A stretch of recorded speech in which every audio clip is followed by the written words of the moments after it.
Bismillah, alhamdulillah, wassalatu wassalamu ala rasulillah wa ala alihi wa sahbihi wa mawalah. Ahlan wa sahlan wa marhaban bikum. Welcome to the ISDEF Tuesday study session. InsyaAllah, selamat datang ke kelas pengajian Selasa. Hari ini 19 September 2023, 19 September of 2023, bersamaan dengan 4 Rabiul Awal 1445 Hijrah. Kita sampai ke giliran tarbiyah pengasas ISDEF,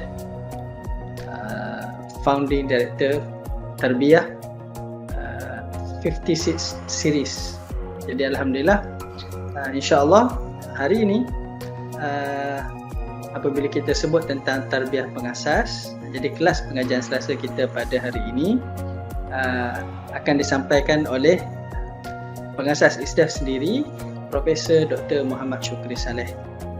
Dan saya juga pada masa yang sama ingin mengalu-alukan kehadiran tetamu kita yang kita undang dalam kalangan alumni kita, Dr. Nur Hanani Ismail daripada Pusat Pengajian Bahasa dan Tamadun, Pusat Pengajian Bahasa, Tamadun dan Falsafah, School of Languages, Civilization and Philosophy, Universiti Utara Malaysia. Buat yang belum sempat bertemu dengan Dr. Nur Hanani ni, dia adalah alumni ISDEF yang telah menyambung pengajiannya di bawah seliaan Profesor Dr. Muhammad Syukri Saleh sendiri bermula tahun 2012 sehingga 2015. Kemudian telah banyak menang anugerah, dan bidang kajian dia adalah tentang kaedah pendidikan Islam, bidang yang rapat dengan saya sendiri. Dan salah satu kenangan ataupun bukti Dr. Hanani ini salah seorang yang cemerlang insya-Allah di dunia dan akhirat. Pada satu ketika seperti mana menyambut kerjasama antara ISDEF dan UNISA, Dr. Hanani telah berjaya menggondol anugerah kertas kerja terbaik pada salah satu seminar antarabangsa Borneo, KAIB kalau tak salah, konferensi antarabangsa Islam di Borneo, salah satu konferensi yang dilakukan, dan Dr. Hanani berjaya menggondol anugerah tersebut. Jadi dan pencapaian terbaru, Dr. Hanani baru sahaja menerbitkan buku Kaedah Naqdul Hadis dalam Penyelidikan, terbitan Dewan Bahasa dan Pustaka. Penerbitan ini adalah salah satu daripada kerjasama penerbitan ISDEF DBP Fasa 3, dan akhirnya berjaya diterbitkanlah dengan jayanya, alhamdulillah. Jadi saya mengalu-alukanlah lagi sekali kehadiran Dr. Nur Hanani Ismail, dan pastinya insya-Allah saya juga alu-alukan kehadiran pengasas ISDEF Profesor Dr. Muhammad Syukri Saleh.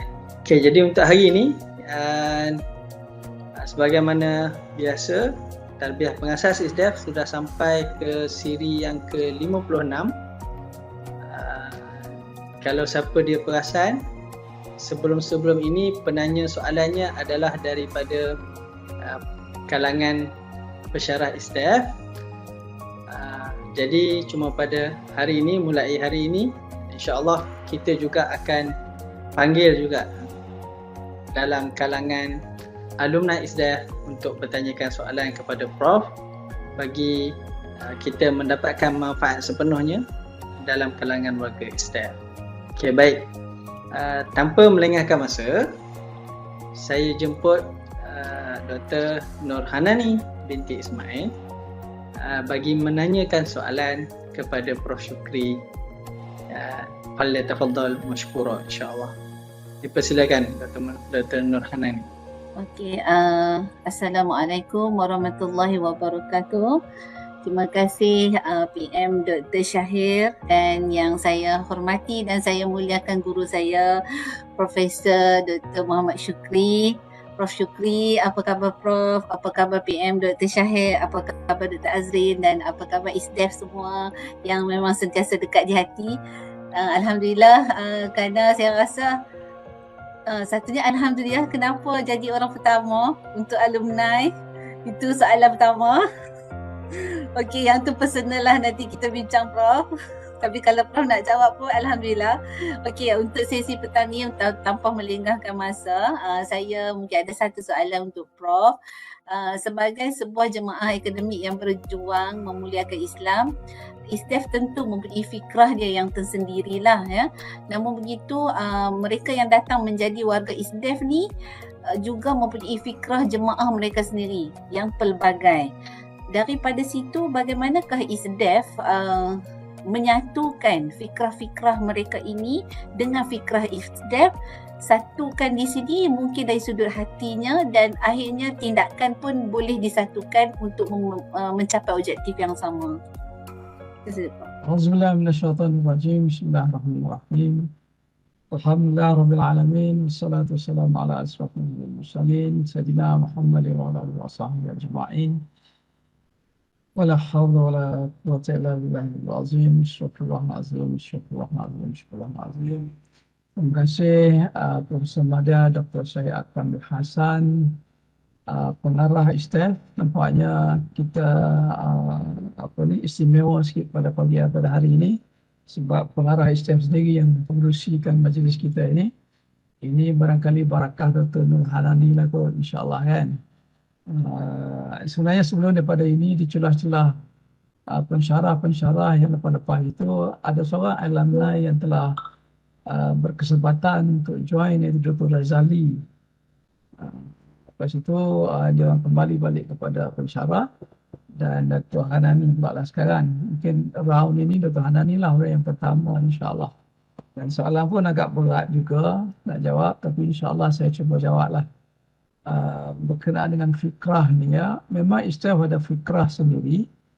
Tapi pada masa yang sama ramai warga ISDEF ini datang daripada pelbagai jemaah yang pasti sekali mempunyai fikrah-fikrah yang tersendiri. Soalannya bagaimana kita nak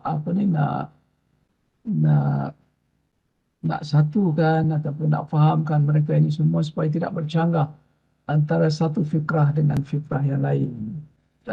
Oleh kerana tajuknya fikrah, barangkali kita nak tahu juga ya apa yang dimaksudkan dengan fikrah itu ya. Secara literal, secara mudahnya kita boleh katakan bahawa fikrah itu sebenarnya bermaksud daya fikir, daya berfikir. Ataupun dalam konteks perbincangan kita pada hari ini, dia lebih tepat merujuk kepada pemikiran ataupun aliran pemikiran.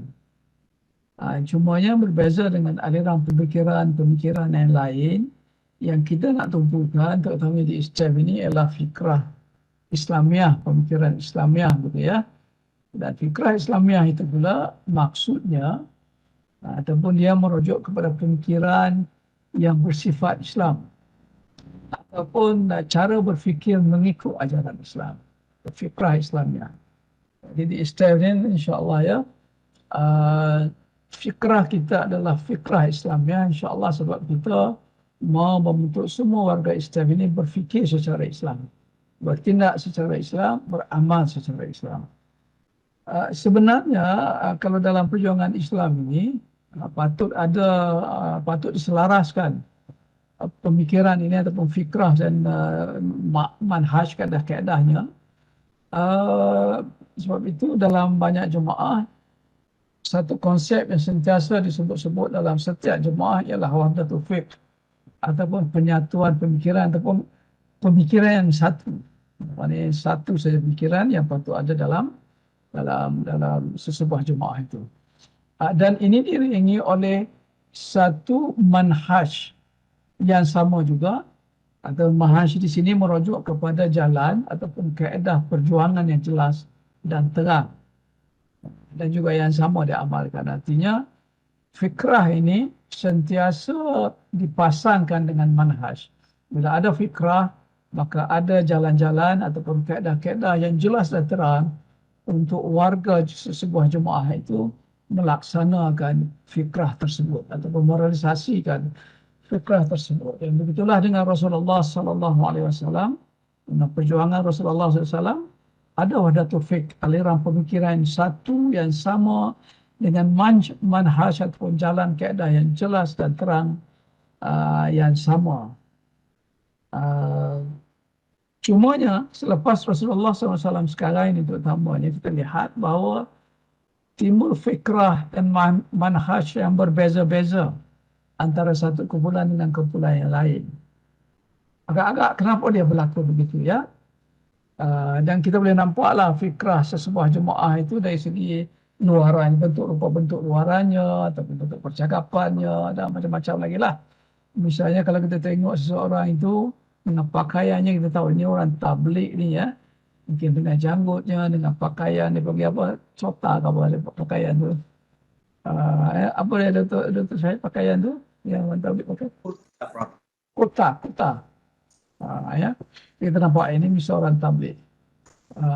Dan saya pun agak seronok juga dengan orang tabligh ni. Sebab agaknya sekarang saya simpan janggut dan pakai kopiah. Ada sebahagian daripada mereka, daripada pengalaman saya yang ingat saya juga tabligh. Misalnya bila berjalan di London, masa belajar dulu bila berjalan itu, jumpa di masjid, semua ni orang tabligh, jumpa dia cukup seronok.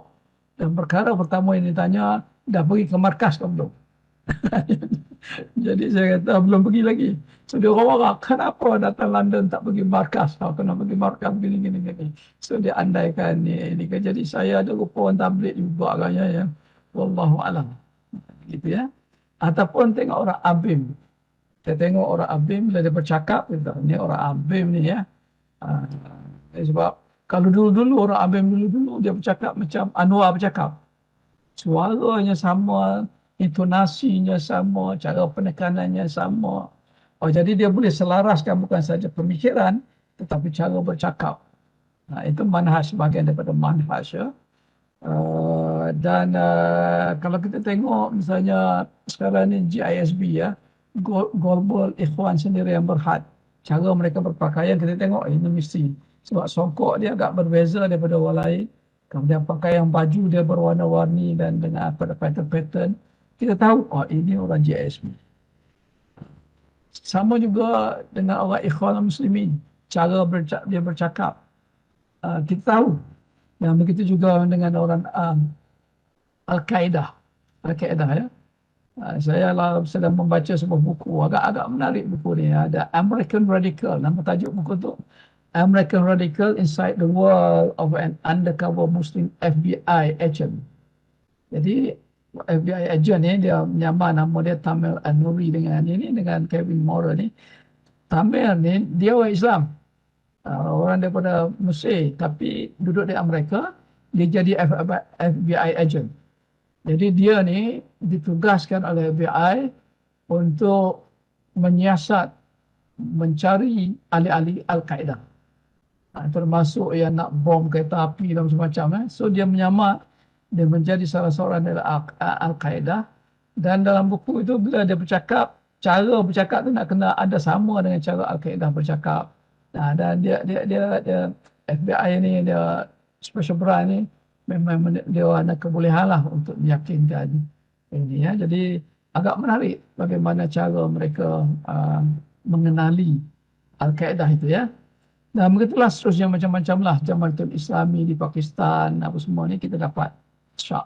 Mungkin sekarang ni orang PAS ya, kita pun dapat syak nak tengok orang PAS kan. Kita tengok ini orang PAS ni kalau bercakap, kalau semoga. Ataupun paling tidak orang Perikatan Nasional ni. Ataupun ni orang Parti Harapan ya. Sebab fikrah mereka tu berbeza-beza. Walaupun UMNO kata dia nak perjuangkan Islam, PAS kata nak perjuangkan Islam, Amanah kata nak perjuangkan Islam. Tapi fikrah dia berbeza-beza, manhaj dia juga adalah berbeza-beza. Persoalan yang barangkali mungkin ada orang tanya ialah kenapa kalau Rasulullah SAW dulu dia punya fikrahnya satu, manhajnya satu, Kenapa sekarang jadi banyak? Jadi antara sebabnya barangkali kita boleh lihatlah kerana perbezaan adab antara satu lokaliti dengan satu lokaliti, suasana di sekeliling, ataupun keperluan lokal dan juga keperluan semasa, maka kita lihat bahawa ada perbezaan-perbezaan fikrah dan juga mahasiswa tersebut. Malah ada juga berbezanya itu kerana perbezaan tafsiran antara satu kumpulan jemaah dengan kumpulan yang lain tentang sesuatu perkara. Jadi bergantung kepada tafsir masing-masing lah ya. Jadi begitulah kita lihat ada perbezaan-perbezaan itu sekarang ini ya. Cumanya kalau kita melihat perbezaan tersebut yang banyak berlakunya dalam manhajnya. Sedangkan yang pokoknya seumpama macam tauhid itu tak banyak berubah sangat. Mereka tetap berkata bahawa Allah itu satu ya, mereka percaya kepada keesaan Allah SWT, Muhammad itu adalah Rasulullah sallallahu alaihi wasallam, dan begitu dengan apa-apa yang berkaitan dengan iman dan Islam itu tak ada fikrah yang berbeza. Manhaj yang mungkin agak berbeza bagaimana mengamalkan perkara-perkara rukun Islam dan rukun iman tersebut. Kecuali lah dalam hal-hal tertentu, terutamanya fikrah antara fikrah ahli sunnah wal jemaah dengan fikrah-fikrah yang dianggap sebagai bukan ahli sunnah wal jemaah. Itu memang berbeza lah ya. Berbeza. Jadi hal-hal yang semikian itu, masa saya muda tu saya tak faham sangat. Saya tak faham sangat benda ni, rupanya dalam setiap jemaah ada fikrah dan ada fikrah dan juga ada manhaj yang berbeza-beza. Jadi bila kita cuba-cuba masuk berdakwah, cuba-cuba masuk jemaah dakwah ni, saya ronda kata lah. Dan saya masih ingat lagi bahawa walaupun ketika itu saya dah ada jemaah, tapi saya bersama dengan kawan-kawan dan satu jemaah ini ikuti program-program jemaah lain. Saya masih ingat satu program jemaah lain di Bristol. Jadi kita perhatikan, cara dia mereka bercakap lain, cara manhaj kaedah mereka lain. Antaranya yang sangat ketara, yang saya ada pengalaman itu ialah bagaimana mereka melayani wanita-wanita, terutamanya isteri-isteri mereka. Mereka merasakan bahawa kita mesti hormat kepada isteri dan juga wanita-wanita dan mesti menanggung beban, sama-sama beban. Wanita dan isteri sama ada beban rumah tangga, basuh pinggan, basuh baju, jaga anak dan sebagainya, ataupun hal-hal yang lain.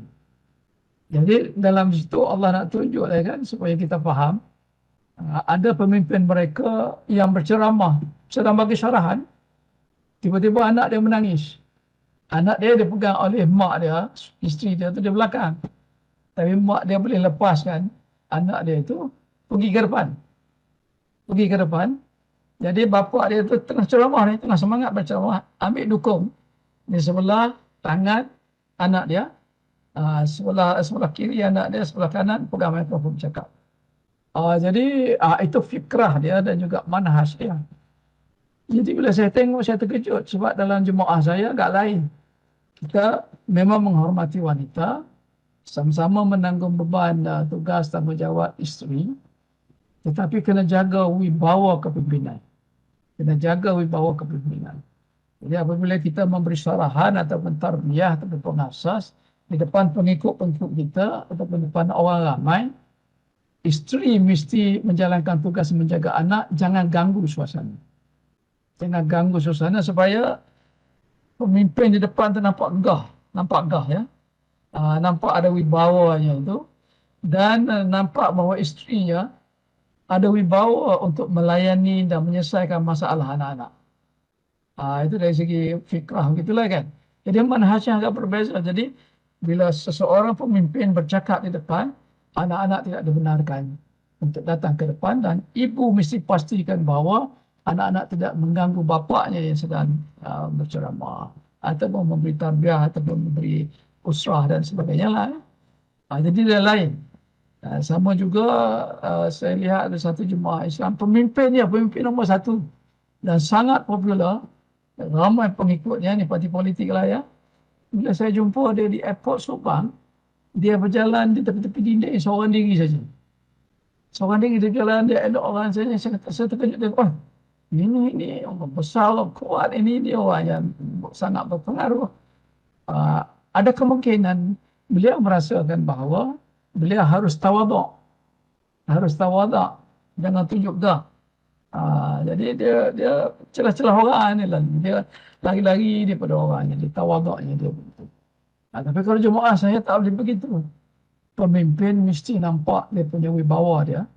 Bila dia berjalan, depan orang khalayak ramai, mesti ada pengikut-pengikutnya yang ikut di belakang. Ada pengawal-pengawalnya itu. Begitu pula supaya apa? Supaya masyarakat yakin dengan pemimpin. Supaya yakin dengan pemimpin dan masyarakat ada nampak bahawa ada pengikutnya. Ya. Jadi gitulah perbezaan-perbezaan. Walaupun itu bukan perbezaan kaedah akidah. Itu cuma manhaj saja, ya, manhaj saja. Jadi gitulah akhirnya bila kita nak bina jemaah ISTEF ni, maka kena ada fikrah. Kena ada fikrah sendiri, ya. Dan saya dapati apabila nak bina fikrah ISTEF ni tak mudah sebenarnya, agak susah juga.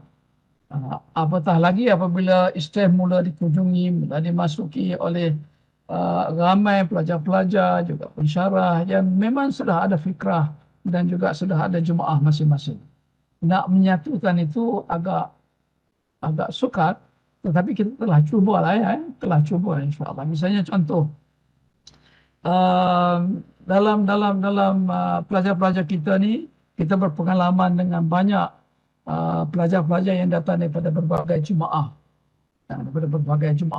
Ada yang datang daripada PAS, ada yang datang daripada UMNO. Saya masih ingat lagi seorang pelajar kita yang mengaku terus dalam tuturan, saya puteri Islam.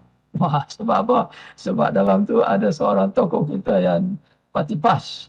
Jadi PAS ke amanah ke begitulah kan. Jadi itulah, selain daripada itu ada amanah pun ada ABIM pun ada JIM ada IKRAM, ada IRC, ada Tabligh, ada PKS daripada Indonesia, ya, Parti Kesejahteraan Parti Keadilan Sejahtera apa begitu, ya, PKS. Ataupun ada Al-Wasliyah, ada Nahdlatul Ulama, ada Muhammadiyah, ada macam-macam lagi lah yang datang. Mereka datang dengan fikrah masing-masing. Bagaimana kita nak satukan itu? Itu berat juga, ya. Dan sebenarnya kita sedar bahawa kita tidak mampu menggabungkan mereka semua itu untuk mengikut fikrah ISTEF.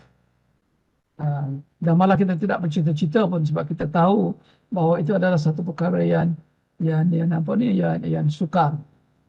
Tetapi kita sedar bahawa ketika mereka berada bersama dengan kita, kita perlu menyatakan fikrah kita dan manhaj kita. Jadi kita lakukan ini melalui beberapa perkara lah. Ini pengalaman, ya. Pengalaman yang kita telah buat. Yang pertama, kita kena sedar tentang zaman apa kita berada sekarang ini. Dan bagaimanakah ciri-ciri zaman tersebut. Jawapannya senang saja. Ya, kita berada di akhir zaman.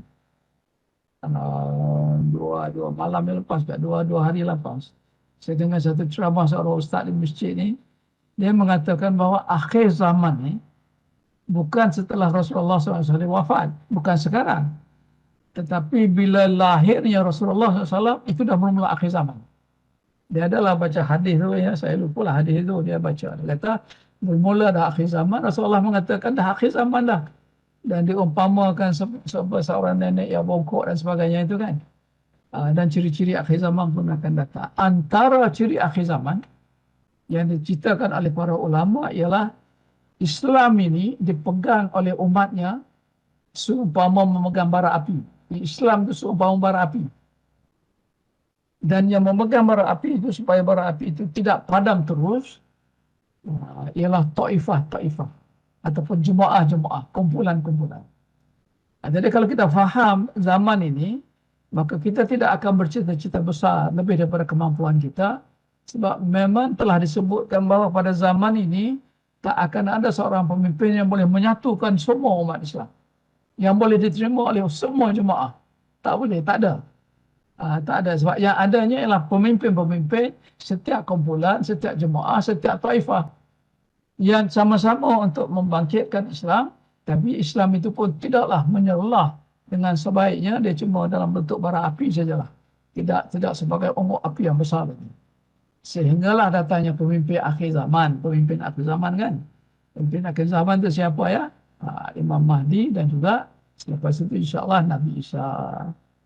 Jadi kita kena faham benda itulah. Jadi kita tak bercita-cita besar untuk menjadikan ISTEF ini sebuah jemaah yang akan diikuti oleh semua orang. Tak mungkin. Tambah lagi kalau nak ikut, kata nak angkat Dr. Syahir untuk memimpin PAS, Amanah, UMNO, PN, apa kata harapan dan jemaah-jemaah tabligh, jemaah ABIM, macam-macam tu, tak munasabah kan, tak munasabah. Kecuali Allah bagikan bagi kelebihan mereka kepada Dr. Syahir sehingga orang semua ini Allahu a'lam. Tapi secara logiknya rasa-rasa tak munasabah kan. Jadi kita tak ada cita-cita sangat. Itu yang pertama. Ada Tuhan ini yang pertama begitu. Kita sedar. Yang kedua, kita tetapkan fikrah ISTEF. Dalam keadaan gitu, kita tetapkan apa dia fikrah ISTEF itu. Jadi antaranya, ini kawan-kawan mungkin dah tahu ini, antaranya apa dia ya. Misalnya kita ada fikrah akademik kita. Kita mula pembinaan fikrah pembangunan Islam ini daripada paradigma Islam sendiri. Kita tak mau, kita nak bongkeh akar umbi, kemudian kita tanam benih Islam supaya Islam itu tumbuh daripada pokok Islam sendiri, bukan daripada pokok Barat. Jadi kita kena tebang habis bongkeh akar umbi dia, kita buat yang lain. Nah, ini disebut sebagai pendekatan non-accommodative modifikasi. Ya.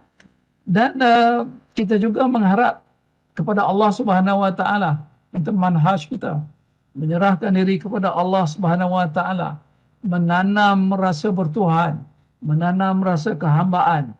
Sebab kita yakin bahawa dengan keadaan yang sedemikian Allah akan bantu kita insya-Allah.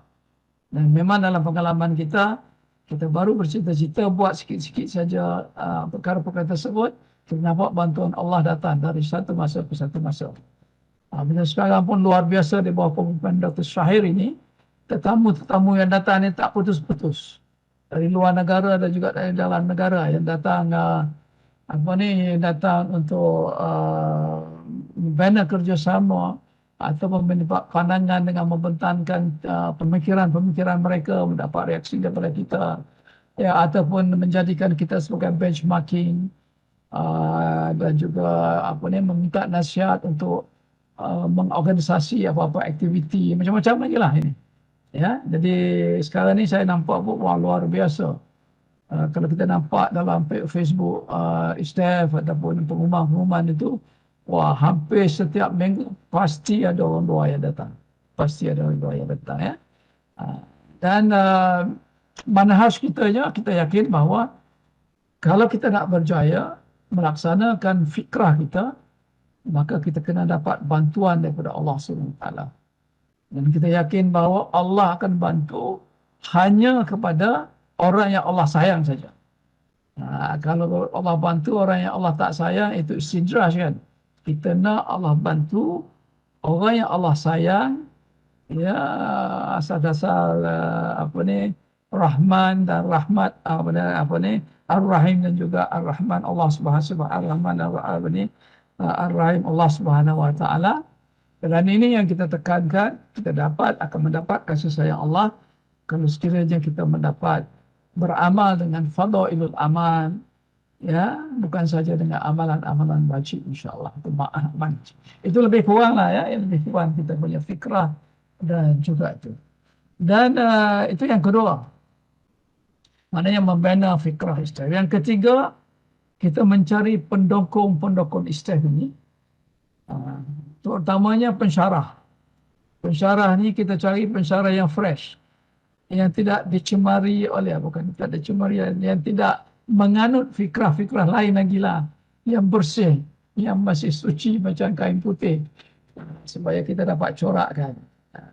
Tapi ada juga pensyarah yang datang tu dia dah ada fikrah, ada juga. Tapi tak ramai lah kan. Tapi Alhamdulillah secara beransur-ansur kita cuba memahami, cuba membuatkan beliau tu, mereka itu faham dan menghayati fikrah Islam, dan akhirnya alhamdulillah dengan izin Allah Subhanahu Wa Taala mereka memegang fikrah Islam lebih daripada fikrah asal mereka. Yang sebenarnya apabila kita mulakan nak bina Islam ini, pendukung-pendukungnya, orang yang menyokong kitanya itu ramai daripada tabligh misalnya. Dr. Z pada ketika itu tabligh, tapi dia keluar tabligh, saya ingat sekali-sekala ya kot, tak tapi dia sangat itu kuat, sebab itu kuat ibadahnya, sebab orang tabligh kuat ibadah ya. Ada orang pensyarah yang cenderung kepada IRC ataupun ketika itu gym ya. Ada yang daripada apa lagi ya. Adalah beberapa inilah yang kita tengok itu. Jadi alhamdulillah dengan izin Allah Subhanahu bila mereka masuk, tapi bila kita nak bina fikrah Islam, Allah gugurkan mereka satu. Kita pun heran juga ya, saya heran juga ya, kenapa ya mereka ada kes-kes kecil saja. Dia tak setuju dengan apa kita nak buat ini. Jadi Allah tapis, dan bagi saya itu merupakan tapisan Allah Subhanahu Wa Taala. Begitu ya. Jadi kita tumpukan kepada pensyarah kita yang muda-muda, yang masih suci ini, dan alhamdulillah dengan izin Allah Subhanahu Wa Taala semua mereka itu memegang fikrah Islam. Saya harap begitulah pada pandangan saya, mereka betul kuat kepada fikrah Islam. Dan inilah yang disalurkan kepada para pelajar kita. Kefahaman ini diberikan melalui macam-macam lah. Kadang-kadang disebut berulang-ulang. Barangkali sebagainya, tak tahulah jemu. Saya selalu sebut benda yang sama ya. Sebut benda yang sama. Kenapa? Supaya menghayati fikrah kita itu takut-takut terlupa. Sama ada melalui tazkirah, tarbiyah, kuliah, musafir, sebagainya itu. Selalu kita itu supaya fikrah kita selaras. Dan itu yang ketiga ya. Yang keempat ialah menilai aspek fikrah mana yang boleh disatukan. Jangan dalam kita nak menyatukan itu, terutamanya bagi mereka yang datang dengan fikrah yang berbeza, kita nak satukan itu, nak suruh dia buang terus fikrah dia, itu tak boleh. So kita kena cari dalam aspek fikrah ni, yang mana yang boleh disatukan, yang mana yang tak boleh disatukan. Sama ada dalam kalangan pensyarah ataupun pelajar, jadi kita kena tengok itu, ataupun dalam kalangan orang luar yang datang untuk bekerjasama dengan kita kena tengok itu. Dan kita pasti bahawa yang boleh kita satukan, aspek yang paling boleh kita satukan ialah aspek fikrah tauhid, iman dan taqwa, rukun iman dan rukun Islam insya-Allah. Yang lain-lain itu kita boleh berbeza. Kita boleh berbeza ya. Jadi kita taklah bila katalah contoh orang PKR masuk Islam, kita nak tukarkan fikrah mereka, tukar manhaj mereka. Itu tak boleh. Sebab mereka ada pegangan mereka masing-masing, silakan. Tetapi Allah tetap satu, mereka yakin itu kan. Rasulullah tetap Rasul, sebagai utusan Allah Subhanahu Wa Taala, itu rukun iman dan rukun Islam. Kita sama-sama berkongsi dan itu yang boleh disatukan. Okey. Jadi itu yang kelima ya. Kemudian yang keenam, menyatukan persamaan dan kepentingan. Menyatukan itu ya. Jadi kita mencari dalam kalangan kita ini, walaupun berbeza jemaah, berbeza fikrah, berbeza manhaj, kita nak tengok apa kekuatan yang ada dalam setiap jemaah itu, dalam setiap fikrah itu. Mari kita kongsikan di Islam. Jadi yang persamaan itu, yang kuat itu kita gabungkan di Islam, dan insya-Allah maka Islam akan menjadi kuat. Itu yang disebut Islam ini sebagai melting pot, yang kita selalu sebut, tempat untuk mencairkan semua fikrah dan menggabung kekuatan fikrah jemaah masing-masing, dan begitu insya-Allah maka Islam akan menjadi kuat. Ya. Kemudian untuk kerjasama dengan pihak luar juga kita kena tengoklah ya. Ada perbezaan fikrah itu, kita cuba minimalkan, jangan jadikan kontroversi. Ya, kita boleh terus untuk bekerjasama dengan mereka. Dan yang kita naknya ialah nak maksimalkan hasil daripada kerjasama tersebut. Misalnya, Alhamdulillah Allah telah izinkan kita bekerjasama dengan Universitas Muhammadiyah, yang kita pun faham bagaimana fikrah mereka, bagaimana manhaj mereka, ya. Selama 8 tahun kita bekerjasama dengan mereka. Dengan menganjurkan conference, kita panggil apa, conference KAPI apa ya. Kita sentiasa untuk membuat itu, membawa kawan-kawan kita untuk pergi conference di tempat mereka. Mereka melayani kita selama 8 tahun betul-betul.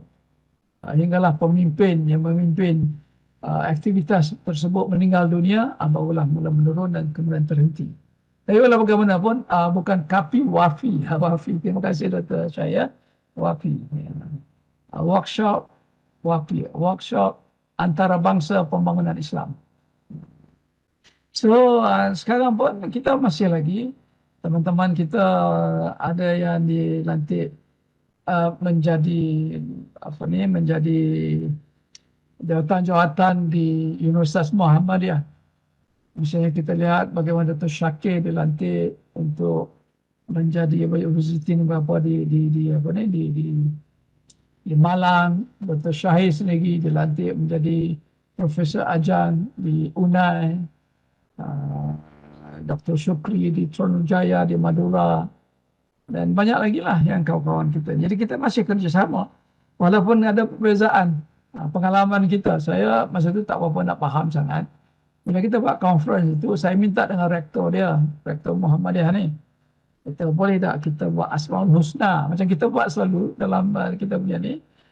Tapi dia tak bagi, dia tahu tak tahu. Saya pun tak payah buat lah, dia tak payah buat. Saya pun tak faham, tak apalah, tak payah buat kan. Kemudian baru saya faham rupanya, bagi mereka tak boleh nak berlagu-lagu ya dengan nama Allah, dengan selawat dan sebagainya. Bagi mereka itu tak sesuai. Jadi tak ada lah. Tapi pada masa yang sama, di hujung program mereka menyanyi. Jadi kita pun terkejut. Tadi nak Asmaul Husna tak boleh ya. Tapi di hujung menyanyi tak apa. Rektor sendiri menyanyi. Pensyarah, profesor menyanyi. Dan kita ada pengalaman yang sangat lucu. Sebab kita satu ketika kita bawa kita punya VC, Vice Chancellor kita sendiri untuk pergi conference tu. Jadi ada makan malam. Jadi bila makan malam itu, di hujung lepas makan malam, rektor mereka menyanyi. Dan juga profesor menyanyi dan menyebut Vice Chancellor kita menyanyi juga. Jadi Vice Chancellor kita ni, ini dah Syukri macam mana ni, saya tak kerti menyanyi, saya tak mahu menyanyi Syukri macam mana. Dia kata tak apa. Datuk duk siap-siap, saya akan uruskan budak-budak kita menyanyi. So kita aturkan Dr. Syakir lah yang naik menyanyi. Dr. Syakir dengan beberapa orang kawan naik. Tapi bukan menyanyi, bernasyid gitu ya. Jadi kita entertain mereka supaya mereka tidak ini. Jadi bagi mereka rupanya orang Indonesia ni menyanyi ni sebahagian daripada budaya mereka. Itu kali pertama kita buat conference dengan mereka di tabung haji.